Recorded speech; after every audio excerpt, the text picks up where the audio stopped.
ஒரே ஒரு வாட்டி இந்த மட்டன் தொக்கு ரெசிபிய மட்டும் ட்ரை பண்ணி பாருங்க. அதுக்கப்புறம் அடிக்கடி இத மட்டும் தான் நீங்க பண்ணுவீங்க. சுட சுட சாதத்துக்கு மட்டும் இல்லங்க. இட்லி, தோசை, சப்பாத்தி, பூரி எல்லாத்துக்குமே வேற லெவல்ல இருக்கும். சேவ் பண்ணி வச்சுக்கோங்க. எப்படி பண்ணலாம்னு சொல்லிட்டு பார்க்கலாம் வாங்க. பேன்ல 2 டேபிள் ஸ்பூன் எண்ணெய், பட்டை, கிராம்பு, அன்னாசிப்பூ, சோம்பு, வெங்காயம் சேர்த்து நல்லா வதக்கி விடுங்க. கருவேப்பிலை, உப்பு சேர்த்து நல்லா மிக்ஸ் பண்ணிக்கோங்க. இஞ்சி பூண்டு பேஸ்ட் நான் 2 டேபிள் ஸ்பூன் சேர்த்துருக்கேங்க. நல்லா மிக்ஸ் பண்ணி குடுங்க. 3 தக்காளி கட் பண்ணி சேர்த்துருக்கேன். நல்லா குழைய வதக்கிக்கோங்க. 1/2 டீஸ்பூன் மஞ்சத்தூளையும் சேர்த்து மிக்ஸ் பண்ணிட்டு 2 டேபிள் ஸ்பூன் குழம்பு மிளகாத்தூள் சேர்த்துக்கிறேன். கூடவே சீரகத்தூளும் கரம் மசாலாவையும் சேர்த்து நல்லா மிக்ஸ் பண்ணிக்கோங்க. குழம்பு மிளகாத்தூள் இல்லாதவங்க மிளகாத்தூளும் மல்லித்தூளும் சேர்த்துக்கோங்க.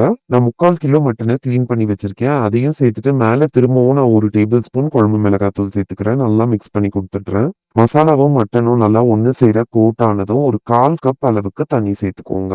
2 நிமிஷம் நல்லா ஹை ஃப்ளேம்லயே கலந்து குடுத்துட்டு, கை நெறைய புதினாவையும் சேர்த்து மிக்ஸ் பண்ணிட்டு 5, 6 விசிலுக்கு நல்லா பிரஷர் குக் பண்ணிக்கோங்க.